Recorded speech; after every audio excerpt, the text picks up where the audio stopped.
நாங்கெல்லாம் அந்த ரான கேங்கி என் மச்சன் கிட்ட காட்டாடிங்கோராங்கி சேர்ந்தா வேலை நடக்கும் தரமா என் மச்சான் எனக்கு கிடைச்சிட்டாண்டா வரமா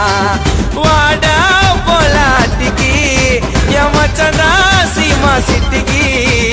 சின்ன பின்னோ சிக்கம் குத்து நட்பு இருந்தா லைஃப் கேட்டு நாங்கெல்லாம் அந்த ரான கேங்கி என் மச்சான் கிட்ட காட்டாடிங்கோராங்கி டேய்